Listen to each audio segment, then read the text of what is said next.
Grow My Cleaning Company teaches owners of cleaning companies just like you how to grow your company, make more money, and finally take charge of your financial future and your life. This podcast is about automating and creating systems that give you time and money freedom so you can grow like crazy without losing control.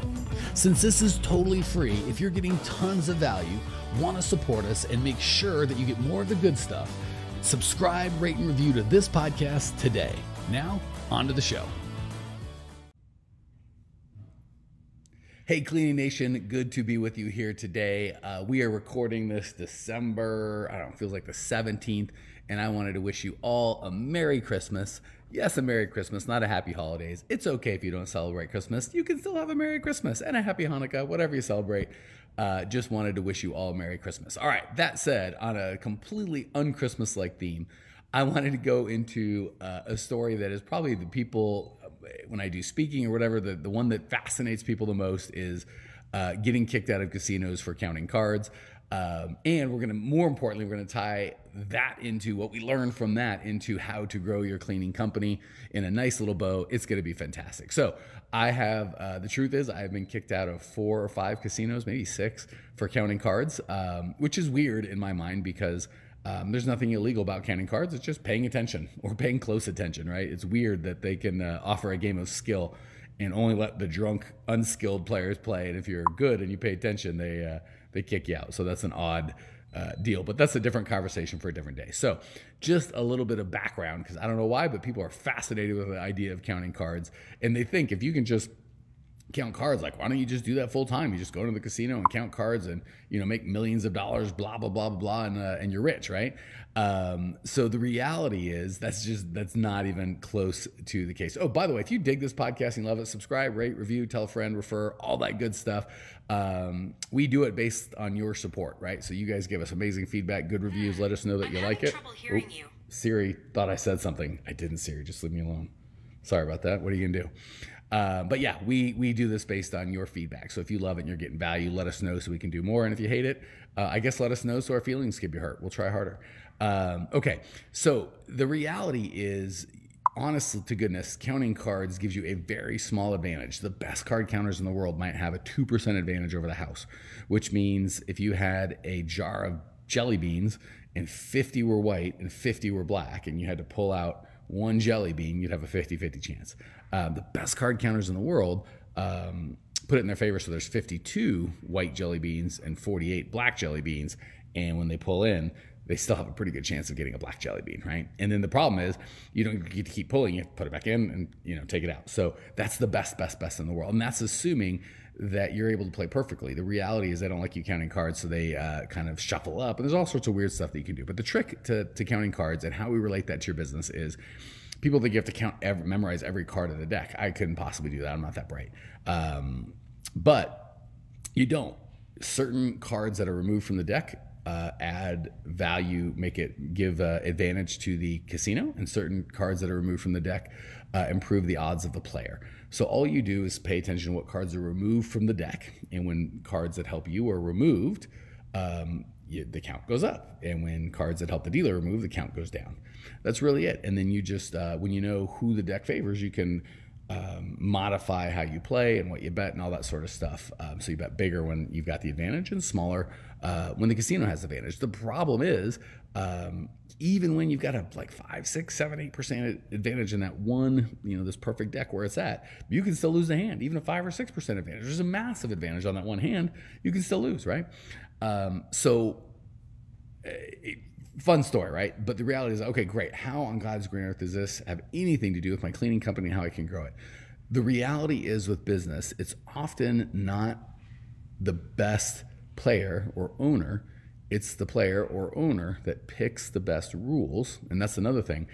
Different casinos offer different amount of decks and different rules. And just, each rule might have a 0.5% or a 1% advantage or disadvantage to the house or to the dealer, and different decks. There's all this stuff, right? So first you have to kind of pick the best rules. And more importantly, the winners are the ones long-term that manage their state and manage their budget. So when the opportunity arrives, they're ready, right? So because the way this works, again, even if you're counting cards and you're really, really, really, really, really, really, really good, you can still have a terrible time of bad luck, right? There's people that are awful at blackjack, and they can win, right, just by sheer luck. So luck has a lot to do with it in the short term, right? So if I was going to play five hands of blackjack, I could play perfectly and lose, and I could play terribly and win. It doesn't matter. But if I was going to play 1,000,000 hands of blackjack with that advantage, you're almost guaranteed to win. So here's the problem.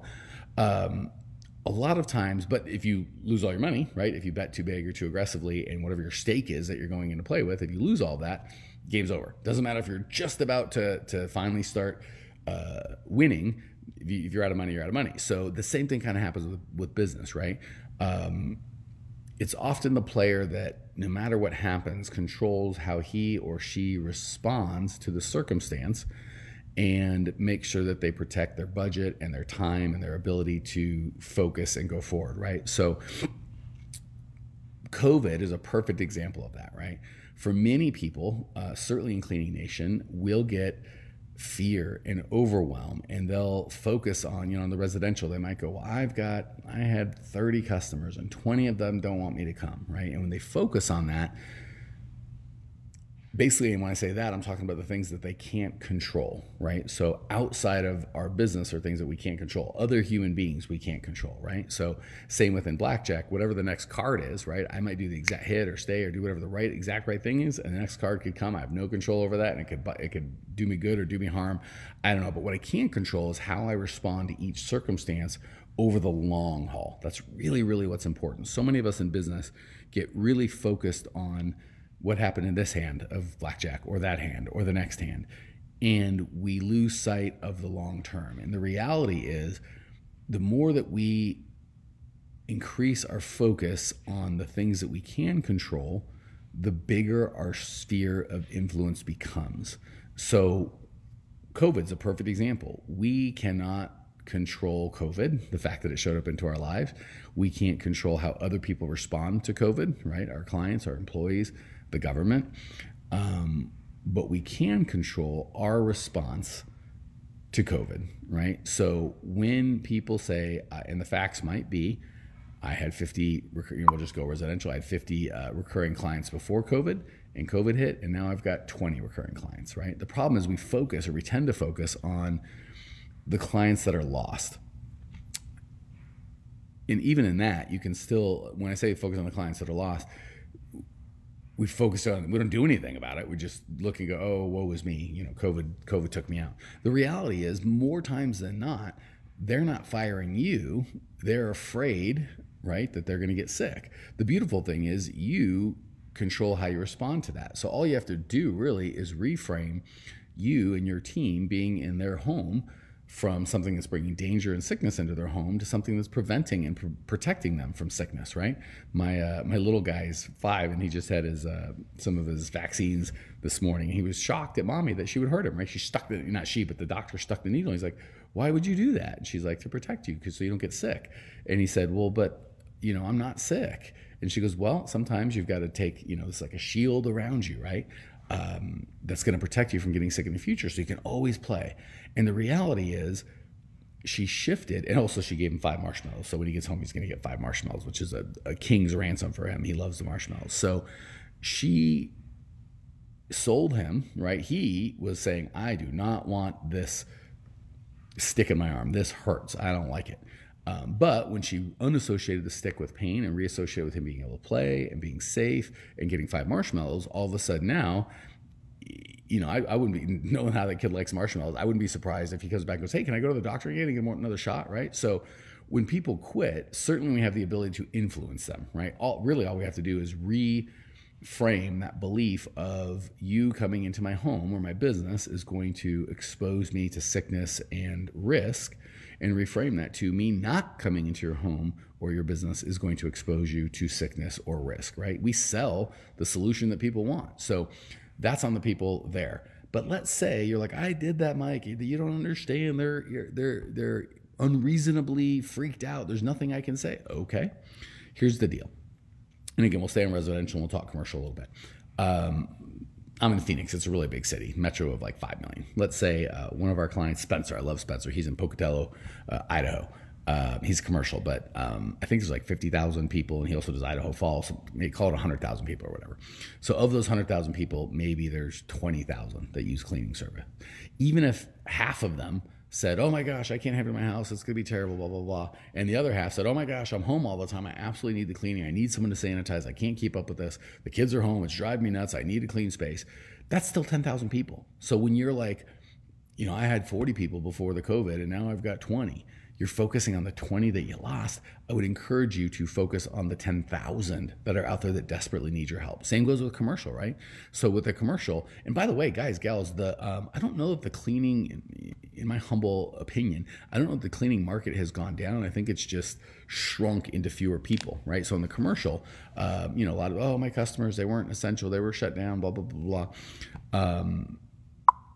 The reality is people are still doing stuff. So even the people that are open, their cleaning needs might have been, oh, come by once a night or once, 2-3 times a week or whatever the case may be. Now, if they're considered essential, they've probably quadrupled their traffic. They've infinitely increased their exposure to sickness and their risk and their whatever. So their cleaning budget might have been $1,000 a month before. It might be $5,000 or $6,000. They might need day porters and sanitization throughout the day. So the big thing I want you to get when it comes to either counting cards or playing in business, and I do like, by the way, guys, gals, think of this business can be a game, right? It doesn't have to all be, it is serious, but if we're not having fun, something's wrong, right? So we can't control the next card that comes. We can't control if the government shuts down or opens up or if COVID cases rise or COVID cases go down. And just as a little bonus, guys, gals, I got to tell you, this isn't a political thing or anything, and you guys do what you want. But I've been living my life the way I've been living my life, right? Haven't really changed. I don't look at CNN, Facebook. I stay off all that stuff. If the only time I'm on Facebook is to serve you guys, but I stay away from all that sort of stuff. And for better or for worse, it just hasn't really affected me, right? It hasn't been in my mind. But if I was constantly tuning into, and again, it's any of the news, Fox, CNN, it doesn't matter. But if I was constantly tuning into any data source that was like, the world sucks, everything sucks, everyone's dying, there's nothing you can do, the world's shutting down, this is the biggest pandemic ever, then it's just going to seep in, right? So I tune into people like you guys. I spend more time in Cleaning Nation with people that I believe that are going to give positive things and focus on things that we can control. And I really would encourage you to do that, right? If there's any influence in your life, whether it's people, right? Sometimes it could be friends or unfortunately family. Certainly it can be media. If that media, those people are just constantly telling you how you have no chance to succeed, everything's failing, everything sucks, it can be easy to wander into that because there's that kind of like warm embrace of, oh, it's not my fault, right? Like, oh, the government will take care of me. Oh, it's okay. Everyone went down for COVID, right? So it's easy to externalize and blame, which makes us feel good. But then ultimately we're giving up our control over our lives and our future and our outcomes, right? And to me, that's the ultimate slavery. So I really encourage you guys, gals, only accept positive messaging and reality and feedback into your life that is in line with the goal that you want to achieve and the life that you want to live, right? If you want to live in fear and COVID's coming for me and I'm going to die and the economy sucks and there's nothing I can do to escape it, you can tune into that. If you want to live a world of, sometimes things happen in the world that are good and sometimes that are bad, and sometimes things make it easier for my business, sometimes when things make it harder.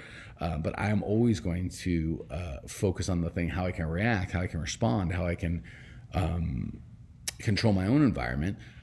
That's where the power is, right? So again, the next card out of the chute might be good, might be bad. There's really nothing we can do about that. But the most powerful thing that you can do is internalize. What can I do? How can I respond?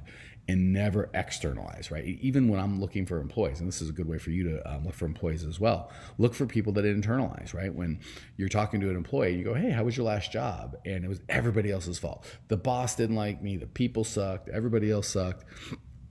That's all externalization, right? He or she is the constant in his past, but he blames everyone else. What you're looking for is, you know what? It was a really good team.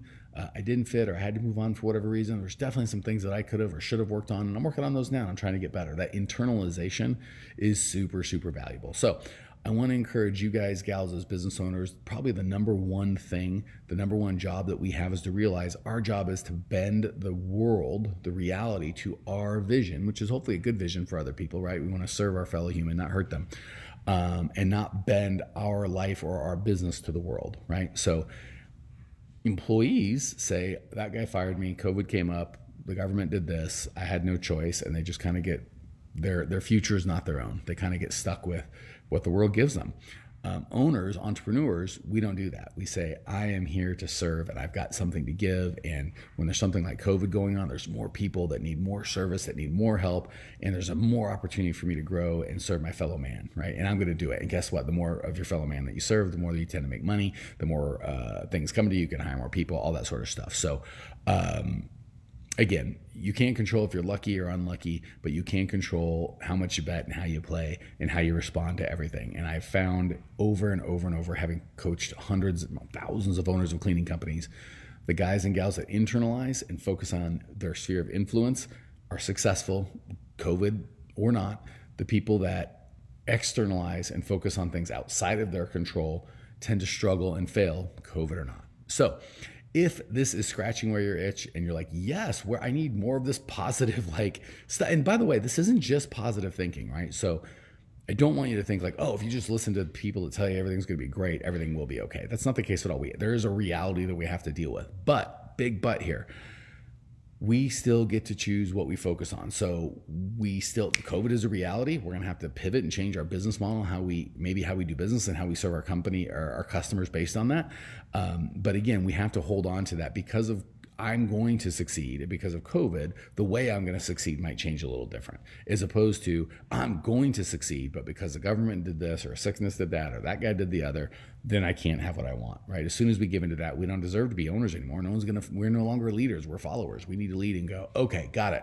I am hard focused on this outcome that I'm going to get, this service I'm going to give to the world, this life I'm going to build for myself and my family, and nothing's going to stop me. It might change the tactics and the way that I come about it, but nothing's going to stop me. So if you're digging that and you're like, yes, this is what I need, help me with the coaching and the mindset and all the good stuff I need to actually get the results that I want, that is what we do all day, every day. We have an amazing team of people.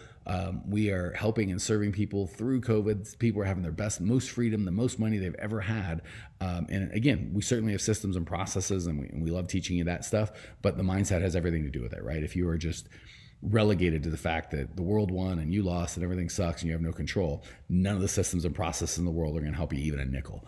But if you are all in on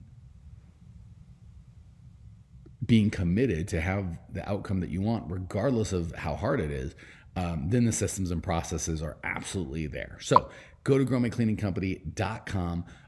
We've got over 600 podcasts, blogs, videos, and right at the front, there's a free online on-demand masterclass. That's the best, probably 40 minutes I put together of just everything distilled down, the 5 shifts that you need to make. It's amazing, and it's like 40, 50 minutes, totally free. The best of the best of what we got. Go get it for free at growmycleaningcompany.com, along with all the other tools. And you can join our Facebook group. There's thousands and thousands of owners, our YouTube channel, all that good stuff. It's all at growmycleaningcompany.com. Can't wait to help you get the results that you want, no matter what the next card out of the chute is. Talk to you soon, Clean Nation. Thanks for tuning in to today's show. If you're fired up, ready to grow, and want to see if you have what it takes to work with us at Grow My Cleaning Company, here's what I want you to do right now.